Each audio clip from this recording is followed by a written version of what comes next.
United आहोत, एकत्रित आहोत महाविकास आघाडी म्हणून. त्यामुळे यावेळेस असा कुठलाही धोका होणार नाही. धोका झाला तर होणार नाही म्हटलं तर झाला तर काय विषय. आज नरेश म्हस्के यांनी बोलताना असं म्हटलंय की उद्धव ठाकरे यांनी एकनाथ शिंदेला फोन करावा, ते दिलदार मनाची ते मदत करतो. त्यांना इथे काँग्रेसला झुकावं लागतं, त्यांचे पाया पडावे लागतं. त्याच्यापेक्षा एकनाथ शिंदे ठाण्याजवळ एकनाथ शिंदेंना फोन करतात. कोणी कोणाच्या समोर झुकत नाही. सगळ्या पक्षाला आपलं आपलं स्टेटस असतं. त्यामुळे अशा पद्धतीचं वक्तव्य करणंच उभाटाच्या कुठल्या नेत्यांनी तो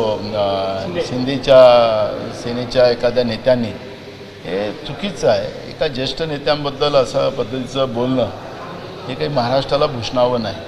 नरेश म्हस्के असंही म्हणतात की ऑपरेशन टायगर हे राज्यसभेमध्येच होणार होतं. आता राज्यसभा निवडणुकीमध्येच होणार होतं.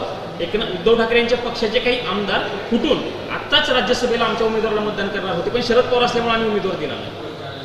मला कळत नाही यार. मला जे गोष्टी करू शकला नाहीत तुम्ही आणि त्याला आता फुसका बार सोडायची गोष्ट करत असाल तर मला त्याच्यावर वक्तव्य करायचं नाही आणि तो काही आज माझ्यासाठी इश्यू नाही. नानाभाऊ, अलीकडच्या काळामध्ये अनेक वेळा चर्चा असतात की नानाभाऊ हे भाजपमध्ये जाणार. खरंच तशी काही ऑफर आहे का? आणि बघा, मी परवा विधानसभेतही या विषयावरती BJPच्या लोकांनी मी बोलत असताना त्या पद्धतीचं बसून बोलले आणि मी त्याचं उत्तर देईन. त्यांचे केंद्रातले नेते आणि ज्या पद्धतीनं एक या देशाला विकायचं जे काम त्यांनी सुरू केलेलं आहे त्याबद्दलची चर्चा मला विधानसभेत करायची नव्हती, पण मला त्या विषयावर बोलायचं पण नाही. कारण की जे देशाच्या आणि देशाला विकणं आणि देशाच्या संविधानिक व्यवस्थेला संपवणं जे BJPची मानसिकता आहे त्या मानसिकतेशी नाना पटोलेचं कधी नातं जुळू शकत नाही. नाना पटोले कधी सत्तेच्या लालचीला कधी गेला पण नाही आणि जाणार पण नाही.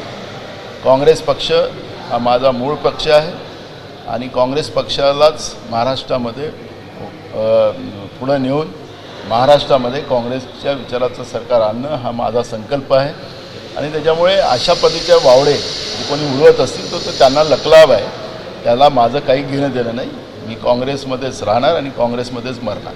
अजित पवारांच्या अपघातासंदर्भात सर एक मोठी बातमी अशी येते की CIDला VK सिंग जे VSR कंपनीचे आहेत त्यांनी सांगितलं की पायलटची चूक होती. सुमित कपूर जो आहे तो चुकीचा होता. याला तुम्ही कसं बघतात की VSR कंपनीवरती बोटं उचलले गेलेले, मात्र तो आता पायलटवर ब्लेम.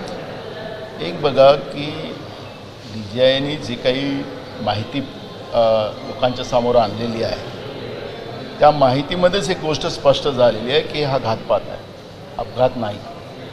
ते म्हणतात की झाडाला विमान आदळलं. आता मला एक कळतं आहे की आता विमानाचं लाईव्ह लोकेशन आपण सगळेजण बघतो आहे. प्रत्यक्षदर्शी लोकांनी जे व्हिडिओ काढले ते आपण बघतो आहे. कुठेही झाडाला ते आदळलेलं नव्हतं.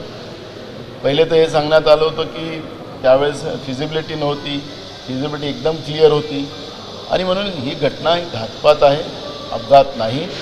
आणि राज्याचा उपमुख्यमंत्रीच महाराष्ट्रामध्ये सुरक्षित नाही तर महाराष्ट्राचं सामान्य जनतेची काय हालत असेल याचा अर्थ आता या निमित्तानं लागते आहे.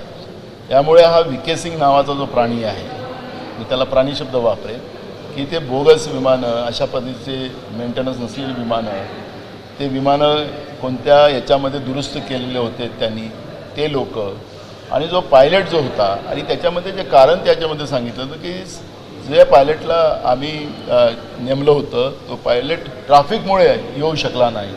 आता मला एक कळत नाही की मुंबईमध्ये सकाळी ट्रॅफिक कुठं राहते अर्ली मॉर्निंगला, कारण की अर्ली मॉर्निंगचं फ्लाईट होतं ते. त्यामुळे अर्ली मॉर्निंगला मुंबईला फ्लाईट ट्रॅफिक नसतं आणि म्हणून ट्रॅफिकमुळे तो अडला होऊन याला आम्ही घेतलं. अशा पद्धतीची बनवाबनवीची उत्तरं त्यामध्ये समोर आली.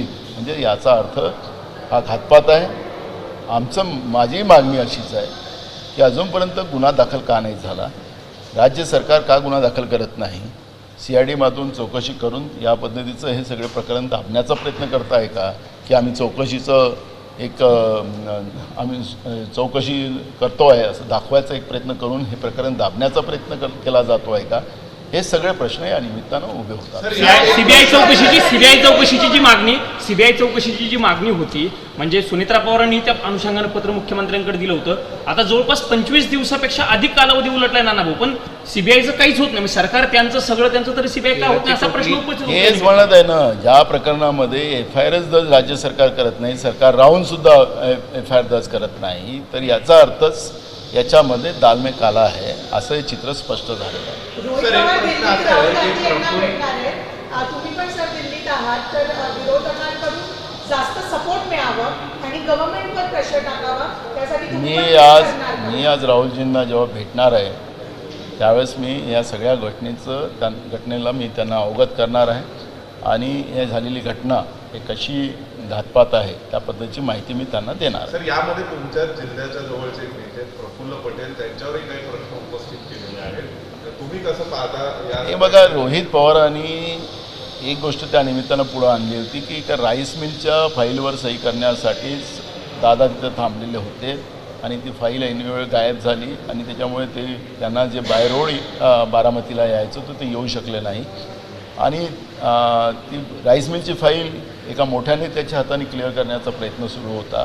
तर मोठे नेते राष्ट्रवादीचे तेच होते, प्रफुल्ल पटेल, असा रोहित पवाराचा इशारा आहे. आता ते चौकशीमध्ये पुढे येईल. बरं, त्या मुलाच्या लग्नाला देखील प्रफुल्ल पटेल उपस्थित होते का असा प्रश्न रोहित पवार यांनी उपस्थित केला आहे. म्हणजे हे सिंग कुटुंब जे VSR कंपनीचा मालक आहे त्यांचे काही लागेबांधे आहेत का असा प्रश्न उपस्थित करण्यात आलेला आहे. बघा, आता रोहित पवाराजवळ खूप सारी माहिती असल्यामुळे आता रोहित पवार मला भेटले नाही. आताच त्यांचा मला फोन आला होता, ते इथं दिल्लीला आलेले आहेत, विजय चौकात थांबलेले आहेत असं ते सांगत होते. मी पण पार्लमेंटला चाललेलो आहोत. त्यामुळे मला ते रोहित पवाराकडून अजून काय काय माहिती त्यांच्याजवळ आहे, अद्ययावत माहिती असेल, काय असेल, कुठल्या माहितीच्या अधिकारावर त्यांनी ती माहिती गोळा केलेली असेल, ती माहिती घेतल्यानंतर मी पण त्याच्यावरची प्रतिक्रिया देईन. सर, राज्याचा एक प्रश्न असा आहे की बांगलादेशी घुसखोरांना सरकारकडूनच अन्न पुरवठा मिळतोय का हा प्रश्न निर्माण होतो, कारण की ATSने यादी बाहेर काढून पण अजूनपर्यंत राशन कार्डवरून त्यांचे नावं जे आहेत ते गायब नाही झाले. मला माहितीसाठी सांगतो की मुंबईमध्ये एका बांगलादेशीला भाजपच्या संघटनेचा अध्यक्ष केला गेला होता, अल्पसंख्याक याचा. जेव्हा मी मुद्दा उपस्थित केला तेव्हा त्याला त्यांनी पक्षातून बाहेर काढला. मूळ प्रश्न असा की त्यांचा एक नेता आहे, आता SR महाराष्ट्रामध्ये सुरू होता 1 एप्रिलपासून. ते म्हणतात की आम्ही बांगलादेशी आणि या सगळ्या लोकांना बाहेर काढायचा आमचा निर्णय आहे SRM. मग 12 वर्ष मोदीचं सरकार देशामध्ये आहे, बहुमताचं सरकार आहे. या 12 वर्षात हे जोरुंगे हे बांगलादेशी कुठून आलेत, विदेशी नागरिक कुठून आलेत? काय मोदीचं सरकार कमजोर आहे? ते विदेशी घुसखोरांना थांबवू शकले नाही आणि त्याच्यामुळे जसा तो प्रश्न आपण ATSने निर्माण केला की त्यांना अन्नधान्य वगैरे देण्याचं काम आहे, ते म्हणजे सरकार महाराष्ट्रामध्ये फडणवीसाचं, एकनाथ शिंदेचं सरकार काय झोपलेलं होतं. त्यामुळे निवडणुकीच्या काळामध्ये बांगलादेशी आणि मुस्लिमांचा विषय आणायचा आणि मग त्या आधारावर हिंदू मुसलमान निवडणुका लढायच्या, हा अजेंडा जो भाजपचा आहे तो या निमित्तानं पुढे येतो. आणि तुम्ही दिल्लीत आला, काय कारण आहे, कोणाकोणाच्या गाठीभेटी? मला काही नाही आहे. मला आज पारिवारिक भेट सोनिया गांधीजी आणि राहुलजी बरोबर, प्रियंका गांधीजी बरोबर आहे. माझे सगळे मुलं मुली आणि आमचे जावाई सगळेजण आम्ही आलेलो आहोत आणि त्यांना एक पारिवारिक भेट आज आमची त्यांच्याबरोबर आहे 4:30 वाजता. त्यासाठी मी दिल्लीला आलो. अहिल्याबाई होळकर जे वैद्यकीय महाविद्यालय आहे त्याचं नामांतर अजित पवारांच्या नावावर करावं याचा विरोध लक्ष्मण हाके आणि गोपीचंद पडळकर करतात. तुमच्याकडून काय? हे सरकार भांडण्याचं एक मार्ग काढत आहे. जनतेच्या मूळ प्रश्नावर डायव्हर्ट करायचा प्रयत्न सरकारचा आहे. राजमाता अहिल्याबाई होळकरच्या नावाने त्या ठिकाणी कॉलेज व्हावं ही भूमिका अजितदादाचीच होती. पण आता सरकार त्याच्यामध्ये एक नवीन पिल्लू काढून हाकेंना काम द्यायला निघाले असतील तरी वेगळा आहे. त्यांच्या नावाने एखादा पुन्हा एक मोठं काही इन्स्टिट्यूट उभं करता येते का हे सरकारने प्रयत्न केला पाहिजे. एकीकडे उत्तर प्रदेशमध्ये राजमाता अहिल्याबाई होळकरांच्या प्रतिमेला पाडलं जातं, त्यांचा विचार संपवण्याचं काम तिथल्या भाजप सरकार उत्तर प्रदेशचं करते आहे. त्याच पद्धतीचं महाराष्ट्रामध्ये केलं जात असेल तर सरकारला लकलाभ आहे, पण हे गंभीर बाब आहे. अशा पद्धतीची घटना होता कामा नये. पत्रा चाळीचा पुनर्विकासाचं काम 18 वर्षांपासून रखडलं आहे, अजून काही मुहूर्त निघालं नाही. आरोप सगळा आमदार विद्या ठाकूर आणि सुनील प्रभूंवर दिसून येतो. बघा, आता मुंबईतलं प्रकरण आहे पत्राचाळीचं, त्याच्यावर मोठ्या प्रमाणात अनेक केसेस पण त्याच्यामध्ये झालेले आहेत. जमिनीमधले तिथले प्रॉब्लेम पण त्याच्यातले काय काय झालेले आहे ते अनेक प्रकरण आहे. मला असं वाटतं की विधानसभेत हा प्रश्न आता येणारच आहे, त्याच्यामध्ये आम्ही हा विषय मांडणार आहोत. एफसीन फाईल प्रकरणानंतर अमेरिकेमध्ये युद्ध सुरू होतं आहे. तुमचेच पक्षाचे नेते आहेत पृथ्वीराज चव्हाण यांनी सर्वात पहिल्यांदा भारतात हा विषय मांडला होता. खरंच वाटतं का हे युद्ध एफसीन फाईलमुळे सुरू आहे आणि भारतातल्या शेतकऱ्यांना देखील याचा मोठा फटका बसतो, काय सांगतो? मला वाटतं की जे काही आता आपल्या देशाच्या प्रधानमंत्र्याची जी भूमिका आहे ती संशयास्पद आहे. एफस्टीन फाईलचे जेवढे काही भागीदार आहेत हे भागीदार एकमेकाला दबून काम करतात. इराण यांनी आपल्याला आपल्या वाईट दिवसातही इराणने आपल्याला मदत केलेली आहे. पाकिस्तानच्या विरोधात ठामपणे उभा राहणारा इराणच हा आपल्याजवळ एक देश होता, पण आज इराणला पण मदत करायची भूमिका सरकारची नाही. आज दुटप्पी भूमिकेमध्ये देशाचं सरकार, नरेंद्र मोदीचं सरकार त्या पद्धतीची भूमिका घेऊ नये. जागतिक पातळीवर भारत देश हा आता नपुसक झालेला आहे का असं चित्र पूर्ण देशामध्ये, जगामध्ये निर्माण झालेलं आहे. त्यामुळे या सगळ्या परिस्थितीकडे आपण पाहिलं तर हे युद्ध एफस्टीन फाईलमुळे आहे का असं मी म्हणण्यापेक्षा एफस्टीन फाईलच्या दबावामुळे आपल्या देशातलं 56 इंचीचा सीना नरेंद्र मोदीचं सरकार हे शांत बसलेलं आहे आणि त्याचे सगळे परिणाम आपल्या देशाच्या जनतेला भोगावं लागतात आहे.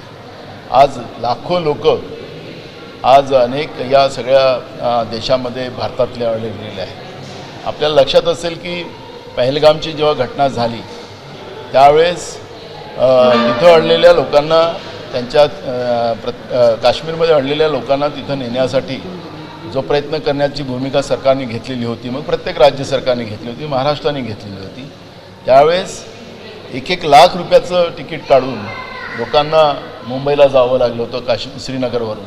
तसंच आत्ता अरब कंट्रीमधून इकडे यायचं असेल तर लाखो रुपयाचं तिकीट घ्यावं लागतं आहे. असं चित्र आपण पाहतो आहे.